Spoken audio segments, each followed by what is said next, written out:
बिस्मिल्लाहिर्रहमानिर्रहीम। पिछली वीडियो में हमने देखा था कि हम कैसे रेक्टेंगुलर कोऑर्डिनेट्स को हम सिलेंड्रिकल कोऑर्डिनेट्स में चेंज कर सकते हैं। इस वीडियो में हम देखेंगे कि अगर हमारे पास सिलेंड्रिकल कोऑर्डिनेट्स पहले से दिए हुए हैं तो उनको वापस रेक्टेंगुलर कोऑर्डिनेट्स में हम कैसे चेंज कर सकते हैं, वो आज इस वीडियो में हम देखेंगे। क्वेश्चन नंबर 2 का जो पहला पार्ट है यानी कि ए पार्ट है, उसमें पॉइंट कौन सा दिया हुआ है 5π/6 3। ठीक है, क्योंकि ये किस शक्ल में दिया हुआ है, पॉइंट आर, थीटा और जी की शक्ल में दिया हुआ है। तो इसको हमने एक्स, वाई और जी की शक्ल में लेके जाना है रेक्टेंगुलर कोऑर्डिनेट्स के अंदर। तो हम लिखेंगे हेयर हमारे पास आर की वैल्यू क्या है 5। देखो आर की जगह 5 लिखा हुआ है और थीटा की जगह क्या लिखा हुआ है π/6 और जी की जगह 3 लिखा हुआ है। तो हम क्योंकि जाना चाहते हैं एक्स, वाई और जी की शक्ल में, तो जी पहले से मौजूद है हमारे पास, जी की वैल्यू पहले से दी गई है, वाई और एक्स की वैल्यू निकालनी है। तो हम लिखेंगे as x is equal to r cos theta के बराबर होता है। तो इज इक्वल टू आर की जगह हम लिख देंगे 5। ठीक है, कॉस इंटू थीटा की जगह हम लिख देंगे π/6।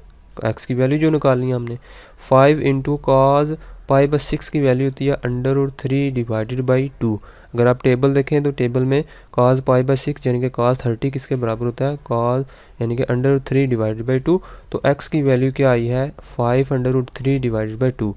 यहीं से y की वैल्यू निकालते हैं। y इज इक्वल टू हमें पता है किसके बराबर होता है r साइन ऑफ थीटा के, और r की जगह क्या रख दो 5 और साइन इंटू थीटा की जगह क्या रख दो π/6। तो हमें पता है कि साइन 30 की वैल्यू क्या होती है 1/2 होती है।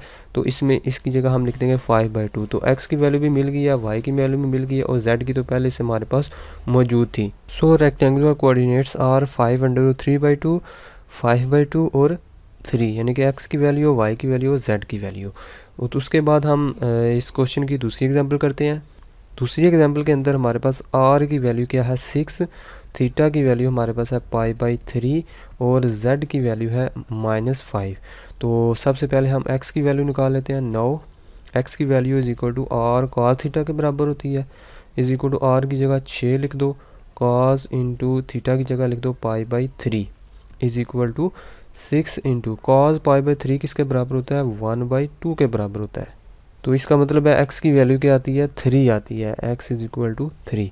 तो y की वैल्यू कैसे आएगी, r साइन थीटा पुट करेंगे, r की जगह 6 और साइन इंटू थीटा की जगह हम लिख देंगे π/3 और साइन π/3 यानी कि साइन 60 डिग्री किसके बराबर होता है √3/2 के बराबर होता है, √3/2।